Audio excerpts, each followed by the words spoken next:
우리는 매 예배 시간마다 사도신경으로 하나님 아버지 앞에 우리의 신앙을 고백드립니다. 그래서 하나님은 어떤 분이신지, 전능하사 천지를 만드신 분, 그분이 우리의 아버지라고 하는 이러한 고백을 드리죠. 우리 예수님에 대한 고백을 드립니다.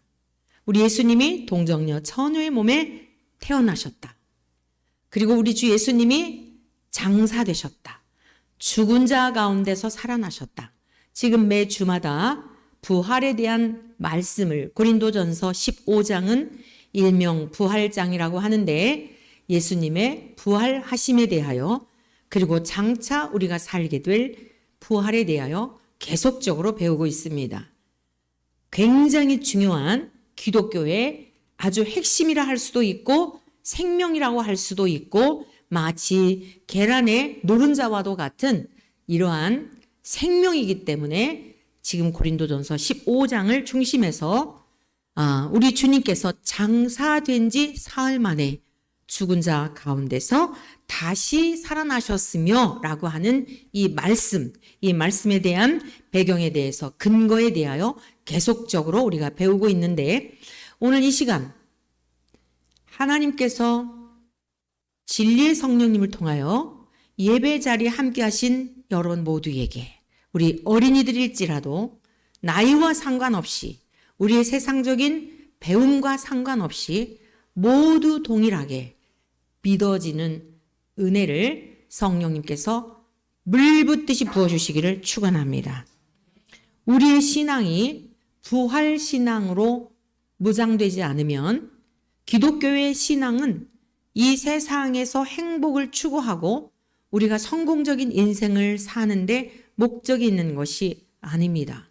오히려 역설적이게도 성경에는 참으로 가난한 자들, 세상 사람들이 볼 때에 외면당할 수밖에 없는 그런 모양새라든가 경제적인 능력이라든가 세상적인 어떤 여건이라든가 이러한 것들이 별 볼 일 없었던 그러한 사람들을 하나님께서 부르셔서 하나님의 사람으로 삼으시사 하나님의 능력으로 덧입혀 주셔서 담대하게 이 세상도 이기고 죄악도 이기고 이 주어진 나그네 인생길의 풍랑도 이기며 담대히 살다가 승리했던 그런 하나님의 사람들의 많은 증언이 있는 것을 볼 수 있습니다. 오늘 고린도전서 15장 고린도 전후서를 기록한 신약성경 27권 중에 13권을 기록한 사도 바울은 세상적으로 모든 것을 또 소유했던 사람, 그러니까 하나님께서는 가난한 사람, 때로는 과부, 세상에서 볼 때 아주 나사로와 같이 가진 것이 없는 사람, 이러한 사람들을 쓰셨지만 바울과 같이 세상에서 모든 것을 다 겸비한 사람도 그 영원한 부활의 생명, 우리가 이 세상이 전부인 줄 알았는데 그 너머에 영원한 세계가 있는 것을 발견한 사람, 그것이 보화와 같은 것을 발견한 그 사람들은 자기의 전부를 다 걸기하고 그리고 그 나라의 복된 소식을 전하기 위하여 자신 전부를 바쳤던 것을 볼 수 있어요. 본문의 말씀은 사도 바울의 증언인데, 그래서 오늘 이 본문 말씀을 중심하여 한 사람, 우리 저와 여러분들은 상당히 다수를 좋아합니다.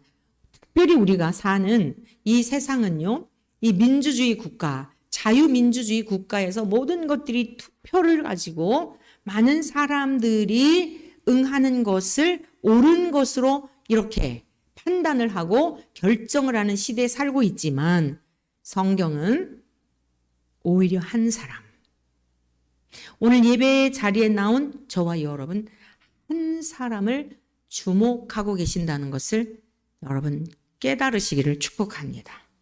인간은 다수를 좋아합니다. 그래서 그것이 참인지 거짓인지는 중요하지 않습니다. 많은 사람들이 응하면 그것이 진리로 둔갑해 버리기도 하고 그것이 옳은 것인 것처럼 참인 것처럼 이렇게 여기는 시대에 우리는 살고 있습니다. 모든 것이 그렇지 않아요? 요즘은 이 매스미디어를 통하여서 여러 인터넷이며 이제는 종이신문 같은 거 보지 않죠? 인터넷 뉴스, 인터넷만 들어가면은 다양한 신문들을 인터넷에서 접할 수 있는. 그뿐입니까? 이제 개인 방송들을 하잖아요. 누구든지 원하기만 하면 1인 방송, 자기가 다 방송을 해서 세계에 송출하는 이러한 시대에 살고 있습니다. 근데 어떻습니까? 그 모든 것의 옳고 그름의 기준이 뭐죠? 사람들이 얼마나 많이 구독하느냐, 사람들이 얼마나 많이 시청하고 있느냐, 전부 여기에 혈안이 되어 있잖아요. 아무리 내용이 좋아도 많은 사람들이 보지 않거나 관심을 갖지 않으면 아예 제껴버리는 이런 시대에 살고 있지 않습니까? 저와 여러분들은 다수를 향하여 그것이 어떤 판단의 기준이 되는 시대에 살고 있지만 성경은 한 사람을 주목하시고 한 사람이 얼마나 중요한지에 대한 것을 계속적으로 창세기에서부터 요한계시록까지 우리를 이끌고 계신다는 것을 기억하셔서 오늘 한 사람의 중요성을 깨닫고 한 사람의 소중함을 깨달으심으로 저와 여러분들이 하나님이 찾고 찾으시는 한 사람, 하나님의 마음을 기쁘시고 우리 모두를 바라보시며 즐거워하실 수 있는 그러한 은혜로 충만하시기를 축원합니다. 자, 우리 한번 15장 22절 본문 말씀을 같이 보시겠습니다. 15장 22절 말씀 다 같이 읽습니다. 아담 안에서 모든 사람이 죽은 것 같이 그리스도 안에서 모든 사람이 삶을 얻으리라. 아멘. 자, 여러분 여기 보면 아담 안에서 모든 사람이 죽은 것 같이 무엇을 말씀하고 있지요? 아담 한 사람의 불순종이, 아담 한 사람의 불신이 에덴 동산에서 하나님이 명하셨던 먹지 말라 명하신 선악과 열매를 먹은 그 사건이 다수가 먹은 게 아닙니다. 한 사람이 먹은 거예요. 한 사람이. 그랬더니 아담 안에서 태어난 모든 사람들이 어떻게 되었다는 것입니까? 죽은 것 같이. 여러분, 죽음이라고 하는 것은 죄의 결과입니다. 모든 사람이 죽잖아요. 어느 누구도 예외가 없습니다. 장수 시대가 되었다 하더라도 예외가 없어요. 인류의 역사 가운데 가장 오래 살았던 무두셀라 969세를 살았는데 아무리 오래 살아도요. 무병장수하고 천재지변도 없고 자연재해도 없고 병들지 않고 자연사하여 가장 살기 좋은 고대 사회에서 969세를 살았다 할지라도 1000년을 살지 못한 거예요. 여러분 많이 살았다 이것을 생각하지 마시고 아무리 살기 좋은 세상이어도 1000년을 살지 못하는 것이 인생들이에요. 그런데 죽게는 하루가 1000년 같고 1000년이 하루 같다는 이 사실을 잊으시면 안 됩니다. 여러분 보세요. 우리의 삶이 굉장히 오랜 어려움을 당할 때 보면 지루하죠. 아주 시간이 더디 가는 것 같지요. 그런데 다 지나놓고 보니까 일순간이었지 않습니까? 하룻길 같지 않습니까? 앞으로 더 살면 살수록이 여러분 시간의 속도감은 더 체감될 것입니다. 더 느껴질 거예요. 진짜 빨리 지나간다. 여기 이 앉아있는 앞에 있는 꼬맹이들, 우리 예인이는 100일 땐가 왔어요. 우리 예소미는 태어나지도 않았어요. 태어나지도 않았는데 벌써 이렇게 아기들이 태어나서 초딩들이 되고 내년에는 중딩이 되는 상황이 되었어요. 아이들이 자라는 거에 비하면 우리들이 굉장히 더디 늙어가는 거예요.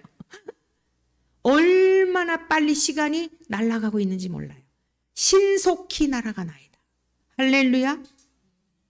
그런데 여러분 이 신속히 날아가는 삶 속에서 이 땅에 소망을 두고 살아가다가는 이 땅이 전부인 줄 알고 살아가다 어느 날 갑자기 큰 코 닥칠 때가 오는 거예요.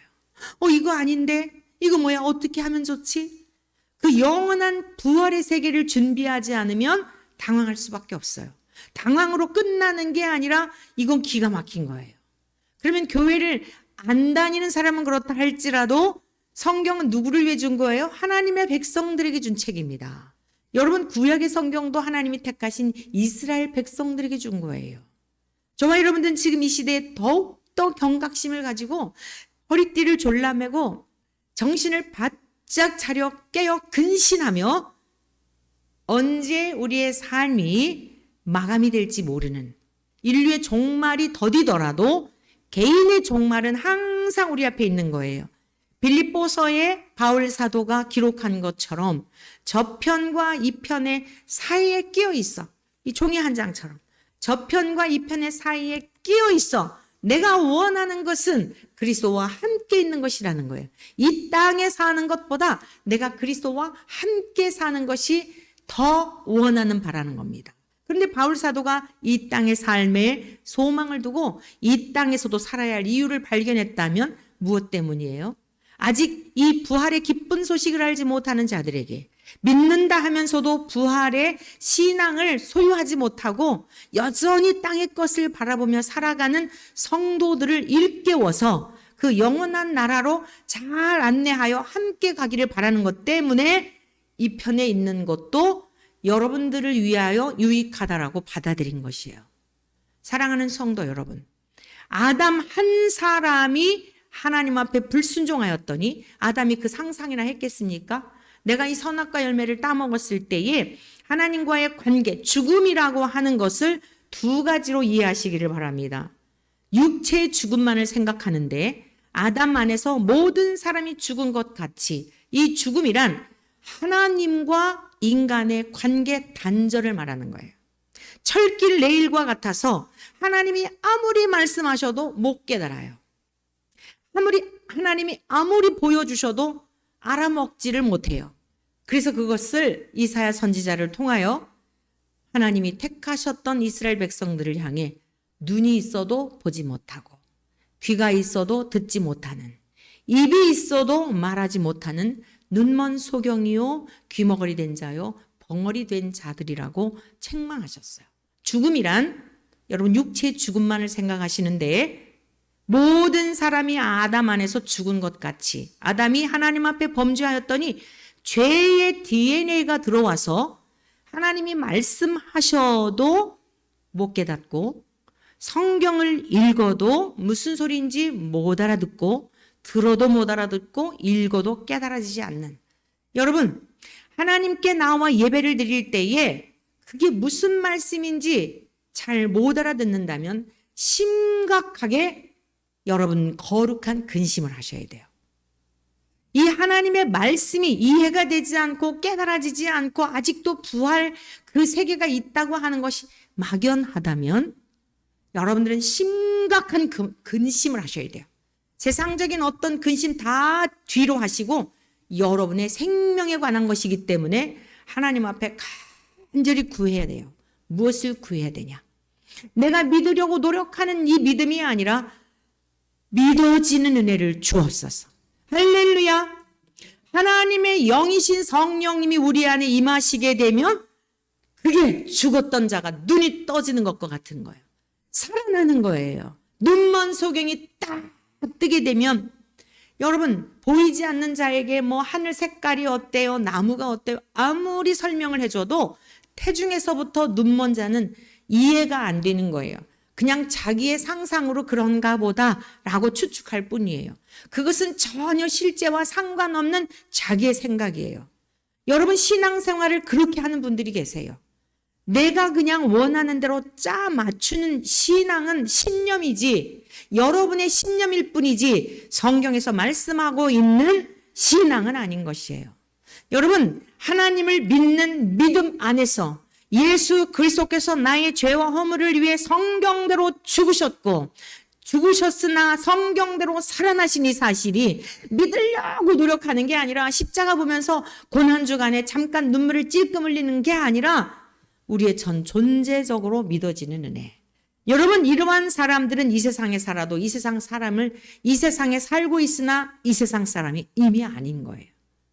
저 영원한 하나님 나라를 바라보며 그 나라를 소망하며 하루하루 살아가는 삶이 기대감 속에 설렘 속에 주님 배울 그날을 생각하면서 산자로 살아가는 거예요. 죽은 자로 살아가는 것이 아니라 산자로 살아가시기를 축원합니다. 그것이 에녹과 같이 하나님과 동행하는 삶인 거예요. 다른 사람들이 다 죄를 지어도 먹고 마시고 시집가고 장가가고 세상의 일락과 쾌락에 취하여 살고 있지만 그 하나님의 나라에 소망하며 이 세상에서 누리는 것과 비교할 수 없는 것을 죽었던 영이 살아나서 성령님에 의하여 주시는 내적인 평안과 기쁨과 그 감격이라고 하는 것은 그런 것과 비교가 안 되기 때문에 이 땅에서도 누림의 삶을 살아가는 것입니다. 오늘 하나님 앞에 예배를 드리는 우리 모두에게 또 육신의 연약함으로 인하여 어쩔 수 없이 이 자리에 함께 하시지는 못하였지만 영상으로 예배를 드리는 귀한 하늘 가족 여러분 모두에게 이 은혜가 임하시기를 축원합니다. 한 사람으로 말미암아 아담 안에서 다 죽었다는 거예요. 하나님을 알 만한 능력도 상실하였고 말씀하시나 깨닫지 못하고 수많은 은혜를 베풀고 계시나 전혀 그것이 은혜로 여겨지지 않는 거예요. 그러니까 내 힘으로 살아보려 하니 얼마나 삶이 힘듭니까? 내 힘으로만 사는 게 아닌 것을 알면서도 그리고 어느 순간 질병에 걸렸거나 그렇게 노력했는데 안 되는 어떤 것을 깨닫게 되는 순간 내 힘으로 안 되는구나 라고 느끼는 그때는 이미 늦는 것입니다. 사랑하는 성도 여러분, 절망적인 순간 이미 기회가 다 지나가고 난 다음에 죽음 앞에 이르러서야 깨닫는 어리석은 자들이 없기를 축복합니다. 살아있을 때에 우리에게 감각을 주시고 지정의의 요소를 통하여 하나님을 이해할 수 있고 믿을 수 있고 깨달을 수 있고 경험할 수 있고 누릴 수 있고 동행하며 살아갈 수 있는 이 좋은 날에, 그리고 요즘 날씨는 또 얼마나 좋습니까? 이 귀한 날에 죽음 너머에만 천국이 아니라 한 사람 그리스도 안에서 다시 살게 되어졌는데 여러분 그 영광을, 그 은혜를 누리며 살아가시기를 축복합니다. 자, 그래서 오늘 한 사람, 아담 한 사람, 부활하신 예수 그리스도 한 분, 그리고 모든 사람이 그 영향하에 있다는 것입니다. 자, 여러분, 첫사람 아담의 영향하에, 어떤 사람들은 첫사람 아담의 영향하에 모두 태어났지만 어떤 사람들은 한 사람 그리스도의 영향하에 있다는 거예요. 바울 사도는 첫사람 아담의 후예로 태어났으나 예수 그리스도, 부활하신 주님을 만나고 나서 부활하신 예수 그리스도와 연합한 자가 되다 보니까 눈이 열려진 거예요. 죽었던 영이 살아나서 그 세계를 보는 것처럼 믿게 된 겁니다. 그래서 오늘 이것을 증언하고 있는 것이에요. 증인의 기록입니다. 목격한 자의 기록입니다. 믿습니까? 목격한 자의 기록인데도 믿지 못한다면 어떻게 방법이 없는 거예요. 직접 보았는데도 믿지 못한다면 어쩔 수가 없는 거예요. 문제는 뭐죠? 우리들에게는 능력이 없는데 그러나 소망 가운데 살 수 있는 건 뭐예요? 우리가 아까 135장 찬양했던 것처럼 의심 많은 도마에게 찾아오셔서, 여러분 의심 많은 도마에게 찾아오셔서 확신을 주시고 우리를 구원의 길로 인도하여 주시는, 구원이 우리에게 있는 것이 아니라 포기하지 않는 하나님의 사랑에 있다는 것을 여러분 믿으시기를 축복합니다. 여러분들이 말씀을 들으면서 나는 구원과 멀어, 나는 진짜 아직도 그게 잘 믿어지질 않는데, 진짜 목사님은 저렇게 얘기하시는데 나는 정말 왜 이렇게 와닿질 않지? 라고 하시는 분이 있더라도 낙심하지 마십시오. 하나님이 오늘 여러분들을 이 자리로 초대해 주시고 여러분들은 순종하였고 여러분들은 하나님의 말씀을 듣기로 결심을 하고 오늘 이 자리에 있기 때문에 하나님이 여러분을 의심 많은 도마를 버리지 않으신 것처럼 하나님이 우리 모두를 사랑하시는 증거인 줄로 믿습니다. 자, 그래서 우리 함께 말씀을 살펴보겠는데, 우리 주 예수 그리스도는 부활의 첫 열매가 되셨습니다. 믿습니까? 15장 20절 21절을 다 같이 한 목소리로 읽습니다. 시작. 그러나 죽은 자 가운데서 다시 살아나사 잠자는 자들의 첫 열매가 되셨도다. 사망이 한 사람으로 말미암았으니 죽은 자의 부활도 한 사람으로 말미암는도다. 할렐루야. 첫사람 아담의 범죄, 하나님 앞에 불순종한 범죄로 인하여 하나님을 알만한 능력을 상실한 죄와 허물로 죽은 존재들이 되었던 우리 모든 인생들이에요. 에베소서 2장 1절에 말씀하고 있잖아요. 그는 죄와 허물로 죽은 너희를 살리셨도다. 그는 예수 그리스도를 말씀하는데 죄와 허물로, 자, 하나님 이 죄라고 성경에서 말씀하고 있는 죄는 윤리적이고 도덕적인 죄를 말하는 것이 아니에요. 부모님의 말씀을 불순종하고 자녀들에게 화를 내고 부부지간에 다투고, 우리는 죄 그러면 그런 것을 생각하잖아요. 아휴, 내가 조금 참을 걸 또 성질 냈네 이러잖아요. 성질을 낼 수밖에 없는 근원적인 뿌리, 부모님의 말씀에 청종하고 순종하고 잘 모셔야 됨에도 그러지 못하는 우리의 이기적인 것, 자녀를 주의 말씀과 교양과 훈계로서 잘 양육해야 되는데 나 자신도 하나님의 말씀으로 쳐서 복종시키지 못하는 연약함, 근원적인 것을 말하는 거예요. 근원적인 것. 그렇게 살인을 할 수밖에 없는, 남을 미워하는 것은 살인죄거든요. 칼로 뭐 어떻게 한 것만이 살인죄가 아니에요. 성경은 의도 자체, 무슨 생각을 하였는지 생각 자체를 죄로 규정하고 있어요. 철저하게 성경에서의 죄라고 하는 것은 하나님과 우리와의 관계에서의 죄를 말하는 거예요. 예수님이 말씀하셨어요. 죄란 하나님이 보내신 자를 믿지 않는 것이 죄라고 말씀하셨어요. 하나님의 일이란 하나님께서 보내신 예수님을 믿는 것이 하나님의 일이라고 말씀하셨어요. 죄라고 하는 것은 하나님과 우리와의 관계성 속에서 믿지 못하고 믿어지지 않고 불신할 수밖에 없고, 그러하니 내 마음대로 살아갈 수밖에 없는 거예요. 이게 죄예요. 그러니까 별짓 다 하는 거예요. 사람들이 있을 때는 그래도 체면 때문에라도 그러지 못하는데, 근데 여러분, 사람들만 그런 게 아니에요. 지금 저희 집에 강아지가 와 있거든요. 우리 큰딸네 집에 있는 강아지를 지금 저희가 잠깐 데리고 있는데 얼마나 영악스러운지 몰라요. 주인이 있을 때는 엄청 예쁜 짓 하죠. 주인이 없을 때는요, 요것이 아주 얼마나, 이건 영리가 아니라 영악한 거예요. 짐승들도 그래요. 주인의 마음을 어떻게 하면 훔치는지를 너무도 잘 알아요. 주인의 마음을 빼앗는 걸 너무도 잘 알아요. 짐승조차도. 주인이 없을 때는 막 먹으면 안 되는 음식들 있잖아요. 식탁 같은 데다 올려놓으면, 있을 때는 절대 그렇게 안 하죠. 아주 고상한 척하고, 뭐 푸들이래요, 종자가.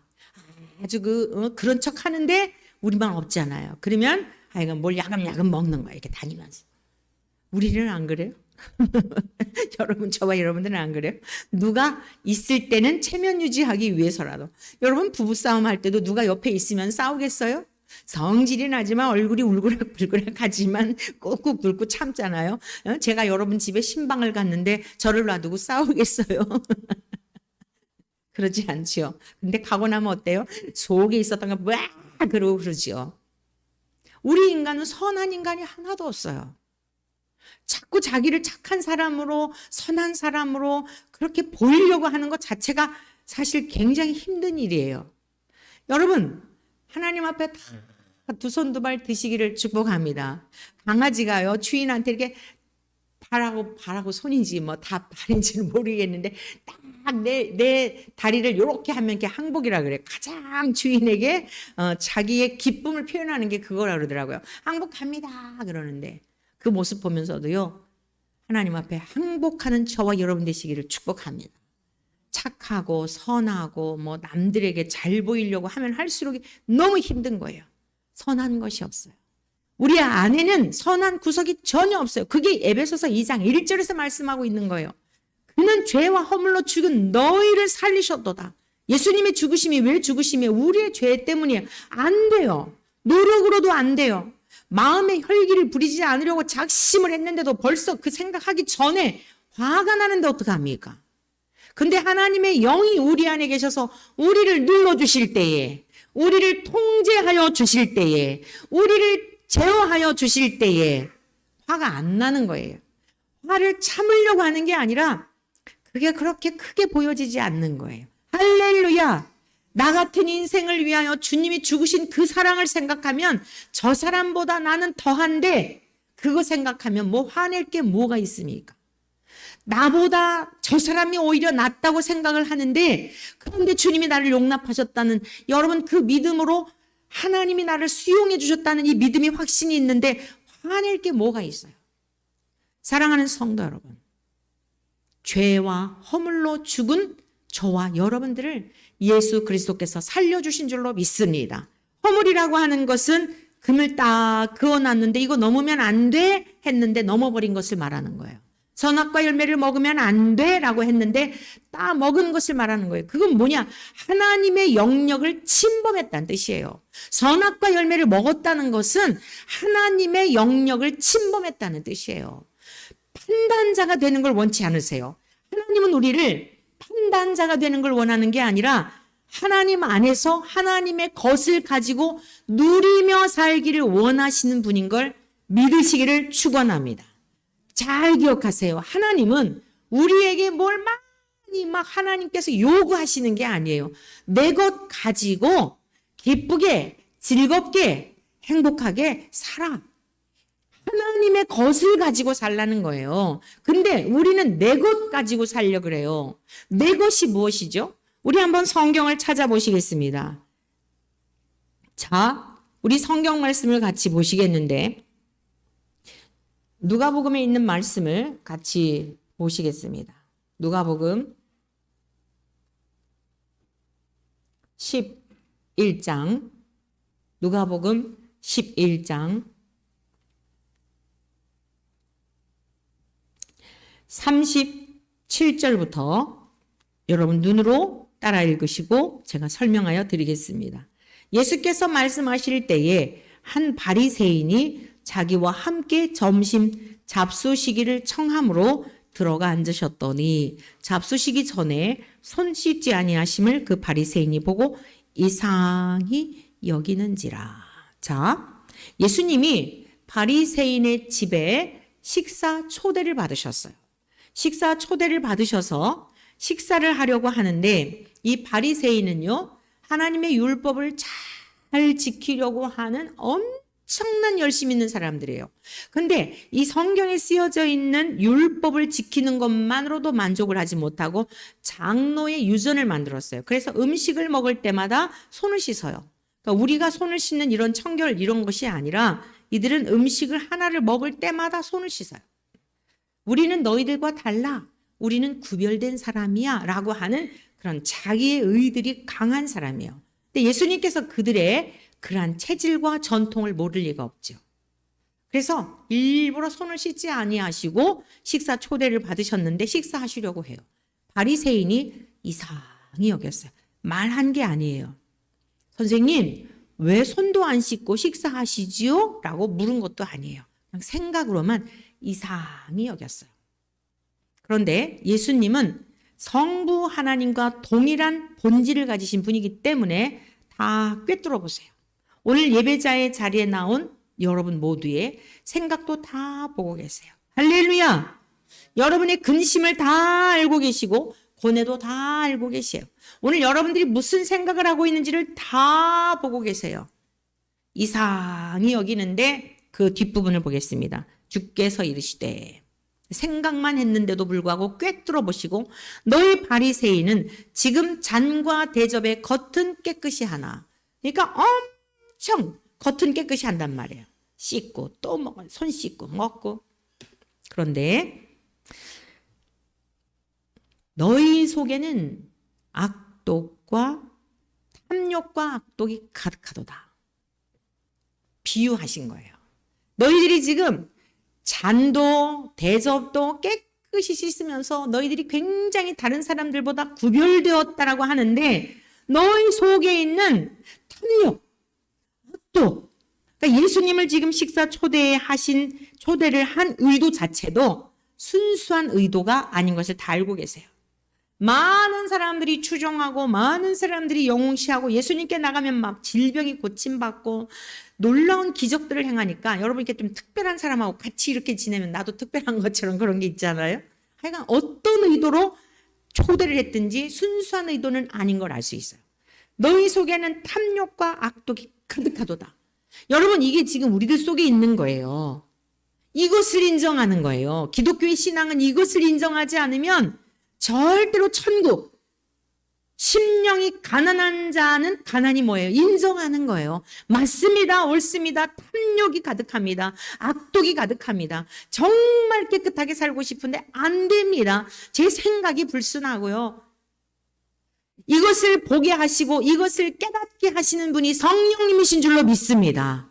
우리가 말씀을 왜 자꾸만 듣는 거죠? 말씀과 기도로 거룩해지는 거예요. 똑같은 인생이지만 이 세상에 살고 있는 저와 여러분들이 하나님의 말씀을 통하여 깨닫는 거예요. 아, 그렇구나. 몰랐던 것을 배움으로 말미암아 자각이 생기는 거예요. 아, 우리 존재가 그렇구나. 자, 그 다음을 같이 보시겠습니다. 어리석은 자들아, 겉을 아무리 깨끗이 하려고 하는 것, 속의 것을 보지 못하는 건 어리석다는 거예요. 겉을 만드시니가, 너희들의 겉모양을 만드시니가 속도 만들지 아니하셨느냐? 그러나 그 안에 있는 것으로 이 그릇을 만들 때 이 그릇 만든 주인이 여러분 다 겉도 안도 만든 거 아니에요? 우리 육체도 마찬가지예요. 하나님 우리의 겉모양도 속도 다 만드신 줄로 믿습니다. 그 안에 있는 것으로 구제하라는 거예요. 그 안에 있는 것으로. 구제의 의미를 여러분에게 말씀드렸죠? 주다라고 하는 의미가 있지만 바꾸다라는 의미가 있다 그랬죠? 우리가 구제하면은 누구에게 밥 사주고 뭐 이렇게 노숙인들에게 뭐 이렇게 식사하라고 이런 것만 구제로 생각하잖아요.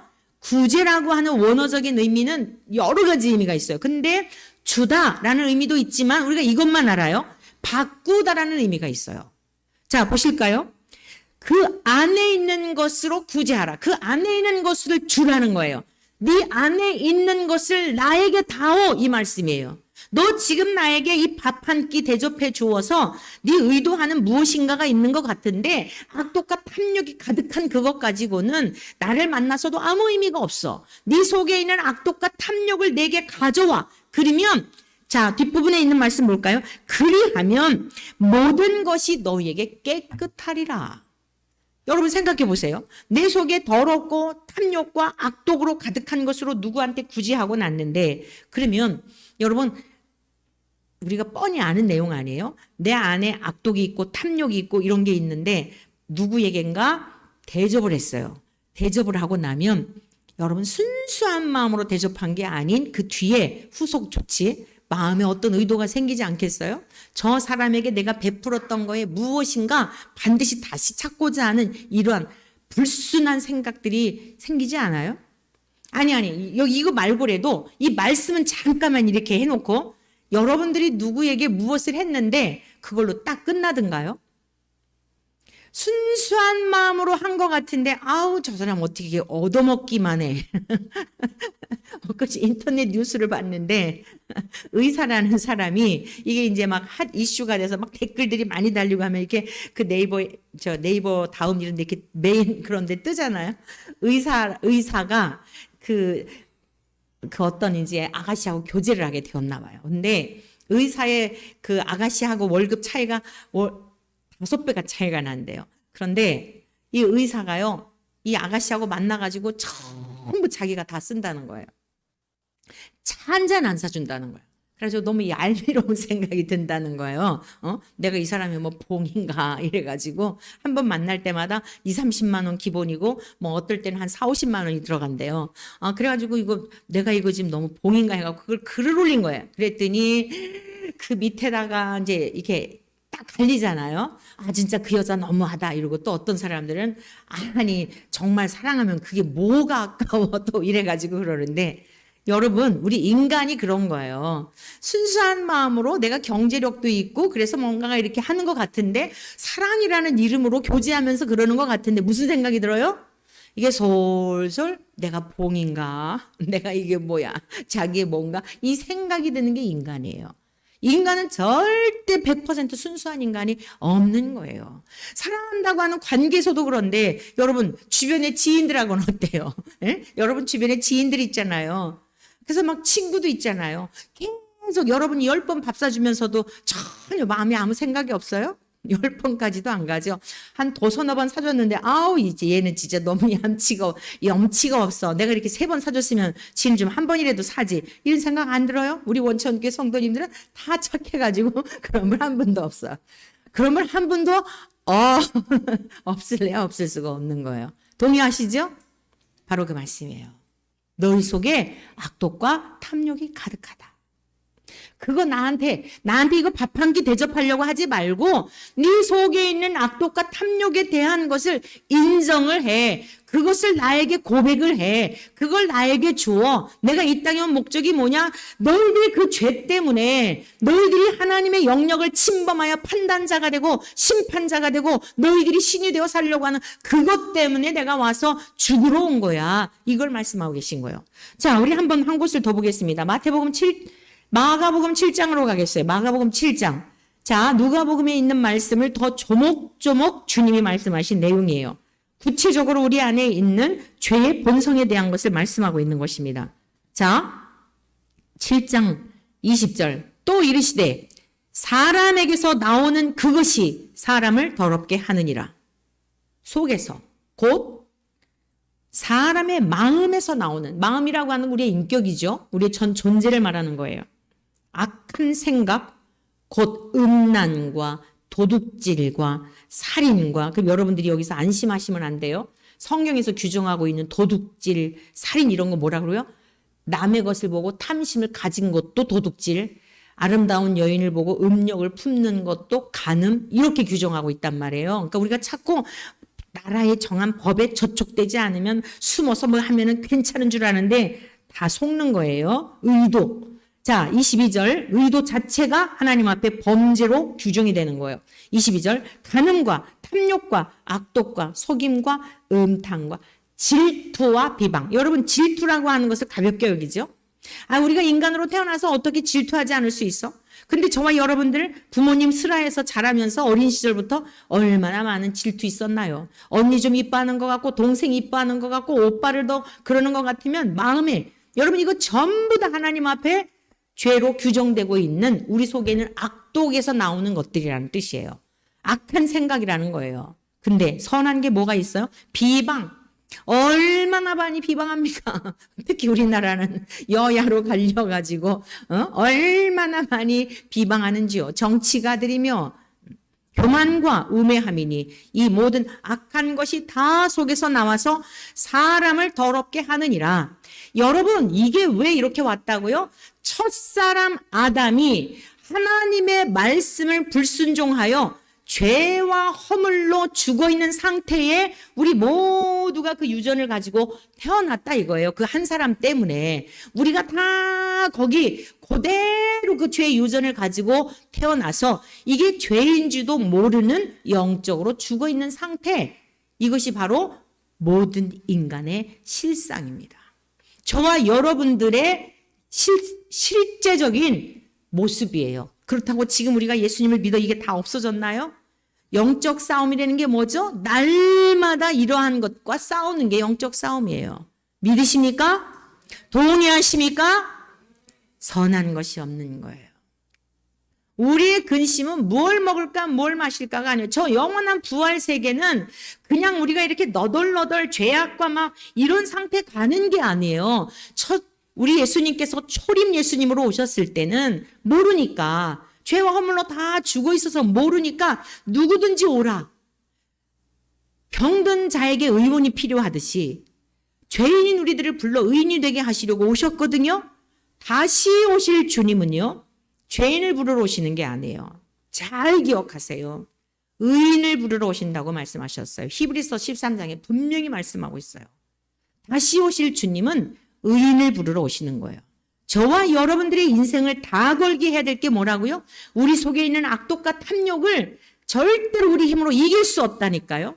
그래서 하나님 앞에 나와 예배를 드리는 중에, 오늘도 이 말씀을 듣는 중에 깨달으시고 삶 속으로 돌아가서 그러한 유혹들이 있을 때에 다시 와서 회개할 생각 말고 그 자리에서 인정하며, 그게 하나님과 동행하는 삶이에요. 성령님을 보내주신 이유가 그거예요. 성령님은 우리 안에서 죄를 지을 때, 죄된 생각을 할 때, 행위적인 게 아니어도 불편함을 주세요. 껄쩍지근하게 하신다고요. 꺼림칙하게 하신다고요. 그때 우리가 원하는 건 뭐죠? 평강이잖아요. 우리가 원하는 건 뭐죠? 거리낌이 없을 때 평안함이 있잖아요. 마음에 거리낌이 있을 때, 여러분의 마음이 무엇인가 얹힌 것 같을 때 하나님 앞에 치열하게 기도하셔야 돼요. 있는 그곳에서 거리를 가다가도 분명히 무엇인가 여러분의 생각 속에 하나님이 보시기에 합당치 못한, 깨끗지 못한 생각에 사로잡혀 있기 때문에 마귀가 어떻게 역사해요? 생각을 통해서. 그러나 주인이 바뀌는 건 아니에요. 이걸 반드시 명심하세요. 하나님이 우리의 주인이셨다가 내가 죄된 생각을 한 마귀가 주인이 되고 이런 건 아니에요. 절대 그게 왔다 갔다 하는 하나님 변덕스러운 분이 아니에요. 우리의 자녀들을 이 세상에 태어나게 해가지고 오줌 싸고 똥 싸고 얼마나 많은 넘어지고 아프고 그러잖아요. 그렇다 그래서 아유 얘가 왜 이렇게 속색여? 내 자식 안에 호적에서 파 버리는 그런 이상한 부모들이 있나요? 그 사람들은 정신이 이상한 사람들이에요. 정상적인 사람은요, 똥을 싸든 오줌을 싸든 아프든 하든 끝까지 그 자녀를, 내 속에서 난 그 자녀를 책임져 주는 거예요. 내 자녀의 그 관계를 끊어버리지 않는다는 말씀이에요. 부모에게 가지고 있는 이 자녀의 권세는 얼마나 대단한지, 여러분 자녀의 권세가 얼마나 대단한지 몰라요. 자녀의 권세를 누리시기를 축원합니다. 육신의 부모의 자녀의 권세 말고 하나님 아버지 앞에 자녀의 권세를 누리시기를 축원합니다. 요즘 저는 하나님께서 얼마나 인생들을 절절히 사랑하시는 거에 대한 그 사랑을 생각할 때 정말 너무 감격스럽고 죄송하고, 그 사랑을 깨닫지만 그에 합한 삶을 살아내드리지 못하는 죄송한 마음이 많이 들더라고요. 조금씩 자라간다는 증거겠죠. 사랑하는 성도 여러분, 오늘 우리 안에 있는 이러한 죄의 성향들, 이게 첫사람 아담의 죄의 유전으로 우리에게 물려받은 건데 부활하신 예수님께서 이 죄 때문에 죽으셨다는 거예요.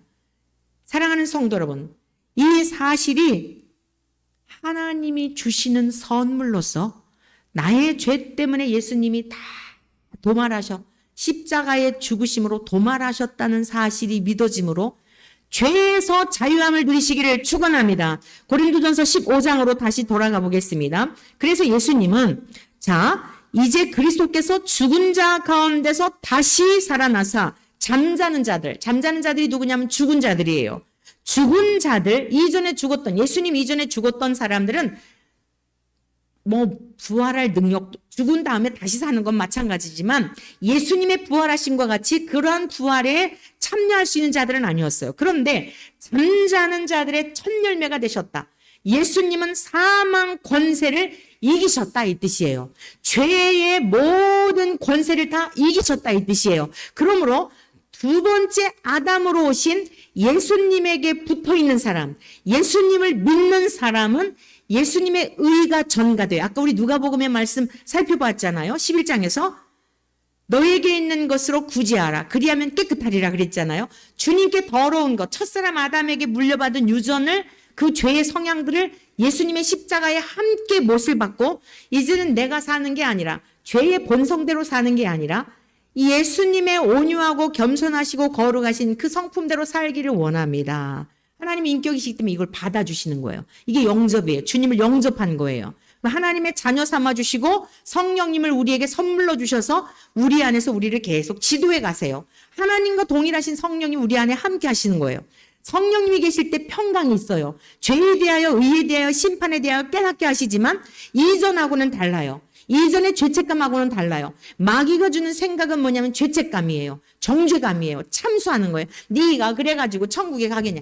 야, 무슨 죽은 다음에 천국 있고 지옥이 있냐. 그거 다 그냥 사람들이 그러는 거야. 이상한 사람들이 하는 얘기에 또 솔깃하게 되죠. 거봐, 그 목사인데 신학자인데 그런 얘기 하잖아. 공부 많이 한 사람인데 그런 얘기 하잖아 하면서 현혹하는 거예요.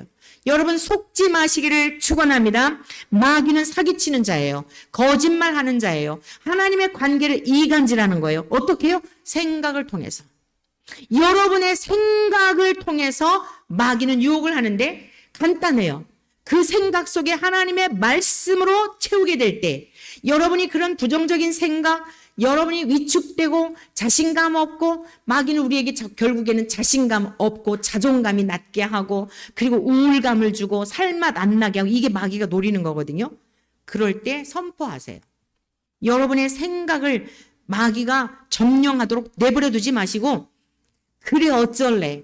내가 나를 봐도 형편없는데 하나님이 나를 자녀 삼아 주셨다. 내가 나를 봐도 용서받을 수 없는데 예수님이 나 때문에 죄값을 다 갚아주셨다. 할렐루야.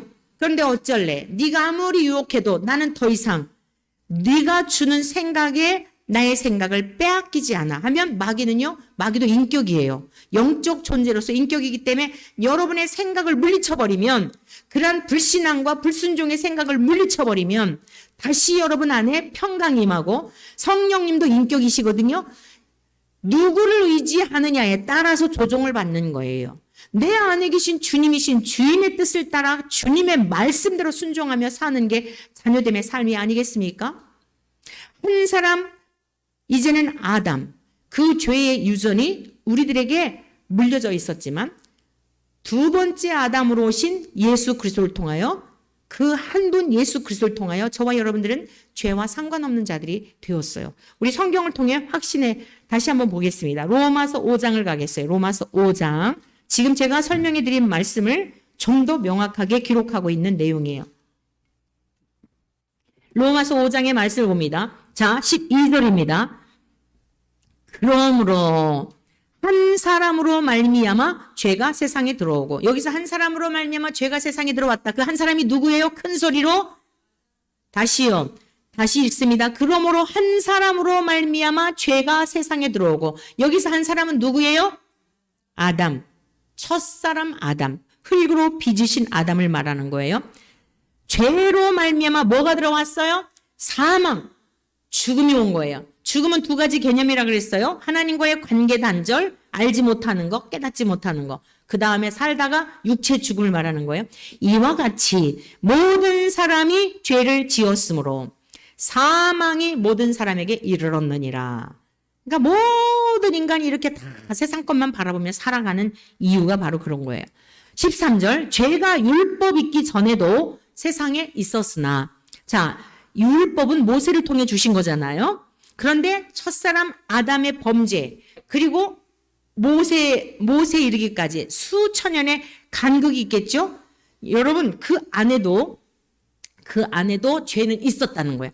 율법을 통해서 살인하지 말라, 도적질하지 말라 이런 말씀이 있었지만은 그건 율법을 통해 딱딱딱 규정했지만 그 율법이 없었을 때에도 하나님을 불신하여 늘 하나님 앞에 불순종하고 살인하고 창세기 4장 보세요. 3장에서 죄가 들어오니까 4장에서 형제지간에 살인죄를 짓잖아요. 다 죄가 있었다는 거예요. 그 말씀입니다. 자, 율법이 없었을 때는 죄를 죄로 여기지 않아요. 뭐가 죄인지를 모르는 거예요. 우리가 지금 신약에 보면 예수님을 믿지 않는 게 죄라고 명확하게 말씀하셨거든요. 근데 교회 안 다니는 사람들 그게 왜 죄죠? 이렇잖아요. 모르기 때문에 죄로 여기지 않는다는 거예요. 그러나 14절 다 같이 읽습니다. 아담으로부터 모세까지 아담의 범죄와 같은 죄를 짓지 아니한 자들까지도 사망이 왕노릇하였나니 아담은 오실자의 모형이라. 이게 무슨 뜻입니까? 아담, 첫사람 아담이 선악과 열매를 따먹음으로 하나님과의 관계가 단절이 됐단 말이에요.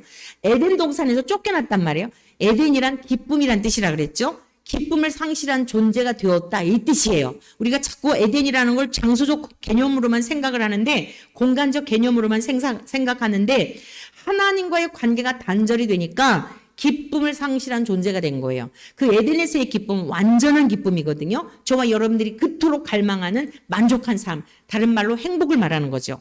전혀 틈이 없는 그 삶을 말하는 거예요. 근데 모든 인간은 이걸 잃어버렸어요. 우리들이 모든 노력이 뭐냐면 이 기쁨을 위한 거예요. 여러분이 좋은 것을 사고 싶고 넓은 집에 사고 싶고 남성분들 좋은 차 갖고 싶고 이게 전부 뭐냐면 다 자기 기쁨을 위한 거예요. 근데 문제는 뭐예요? 그때뿐이잖아요. 또 지나고 나면 또 다른 거 갖고 싶죠? 절대로 어떤 것을 통해서 채워지질 않아요. 하나님 안에 거하기까지 그 기쁨은 채워지지 않아요.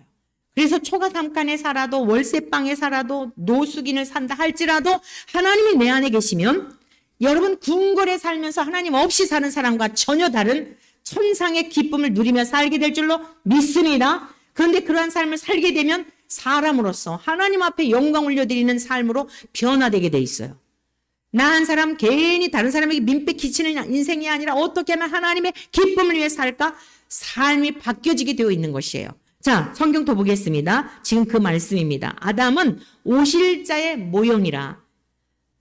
그러나 이 은사는 그 범죄와 같지 아니하니 곧 한 사람의 범죄를 인하여 많은 사람이 죽었은즉, 여기는 첫사람 아담을 말하는 거예요. 더욱 하나님의 은혜와 또한 한 사람 예수 그리스도의 은혜로 말미암은 선물은 많은 사람에게 넘쳤느니라. 또 이 선물은 범죄한 한 사람으로 말미암은 것과 같지 아니하니, 쉽게 말해 이 말씀이에요. 첫사람 아담이 하나님 말씀에 불순종하고 불신했더니 모든 인간은 하나님을 알 능력도 잃어버렸고 깨닫지도 못하고 그냥 내 멋대로 내 마음대로 자기 의에 갇혀 살아가고 있는데 그 유전이 다 들어왔다는 거예요. 모든 인간에게. 근데 오실자의 모형이라는 게 뭐예요? 그 첫사람의 DNA가 다 들어왔는데 두 번째 아담으로 오신 예수님은 죄가 전혀 없고 하나님과 똑같으신 분이어서 우리의 죄의 문제도 해결해 주실 능력이 있고, 그리고 그 예수님과 함께 연합이 되면 첫사람 아담에게 붙어 있었던 우리들이 죄에 유전된 것처럼 예수님의 의가 전가되어서 그 예수님의 의롭다, 하나님이 예수님을 보고 우리를 의롭다 인정해 주시는, 이걸 칭의라 그래요. 하나님의 자녀로서의 권세를 누리게 되고 예수 그리스도와 참 포도나무이신 예수님과 가지, 요한복음 15장에서 비유를 했잖아요. 가지가 나무에 붙어 있으면 그 나무의 열매를 맺잖아요. 예수님의 의에 열매를 맺는 존재로 우리가 바뀌어진 거예요. 그게 지금 그 말씀이에요. 첫사람 아담의 범죄로 인하여 모든 사람이 죄인 된 것과 같지 않다. 의로우신 예수님과 함께 있어서 우리가 의로운 사람이 되었고 의의 열매를 맺을 수 있게 되고, 그게 구제의 의미이기도 한 거예요. 너에게 있는 것 더러운 거 가져오면 내 거 거룩한 것, 사랑, 공의, 구별된 삶으로 살아내도록 도와줄게. 다 말씀이 여러분 다양하게 표현만 했지 다 같은 말씀이에요. 믿어지는 은혜가 있기를 축원합니다. 17절 한 사람의 범죄로 말미암아 사망이 그 한 사람을 통하여 왕노릇하였은즉, 아담의 범죄로 말미암아 죽음이 왔고 그 한 사람을 통하여 우리는 죽음이 막 사람을 벌벌 떨게 하잖아요. 죽음의 세력이 대단하잖아요. 죽고 싶지 않아요. 막 살려주세요. 막 이러잖아요. 그걸 왕노릇했다고 이렇게 표현을 하고 있는 거예요. 더욱 은혜와 의의 선물을 넘치게 받는 자들은 한 분 예수 그리스도를 통하여 생명 안에서 왕노릇하리로다. 할렐루야. 사랑하는 성도 여러분, 어려운 말씀이 아니에요. 우리 모든 사람은 한 번 죽는 것은 정해진 사실이에요. 왜죠? 죄 때문에. 그런데 죽음 후에 반드시 심판이 있는데 오늘 여기 무엇이라 말씀하고 있어요? 우리는 사망을 두려워하는 자들이 아니에요. 하나님 밖에 있는 사람은 죽음을 엄청 두려워하는 거예요. 몸이 아프면 그냥 막 금방 숨 넘어가. 그 병명 때문에 미리 죽어요. 하나님의 사람은 태어난 거 어떤 상황에서도. 왜죠?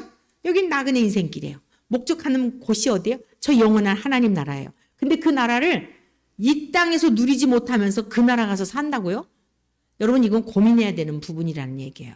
이 땅에서도 하나님 나라, 죽었던 영이 살아나서 하나님 안에서 누리고 살아가는 부활 생명을 누리게 되면 근심이 사라지게 되고 염려가 사라지게 되고 맨날 목말라서 돈 좀 더 있으면 좋겠고 집도 더 넓었으면 좋겠고 막 몸이 늙어가는 거 막 너무 막 걱정이 되고 했는데, 부활 생명을 가진 사람들은 죽었던 영이 살아났다니까요. 하나님이 어떤 분인지 믿어지게 되었다니까요. 하나님이 세상을 창조하신 목적이 이 땅이 아닌 것을 깨닫게 되었다니까요. 아, 하나님이 세상 창조하시기 전부터 저 영원한 쇠하지 않는 나라, 그 영원한 천국이 목적인 것을 깨닫게 하신다니까요. 성령님을 통해 깨닫게 하시니까 오늘의 삶의 자리에서도 확연히 다른 거예요. 믿는 사람과 믿음이 없는 사람과 똑같은 지진이 난다 하더라도, 전쟁의 위협이 있다 하더라도, 바이러스가 창궐한다 하더라도 두려워하지 않는 거예요. 하나님의 뜻이 어디 있습니까? 성경은 무엇이라 말씀하고 있나요? 아, 여기쯤 왔군요. 이 안내판이 아닙니까? 천국으로 안내하는 안내판이잖아요. 아, 더 정신 차려야 되겠군요.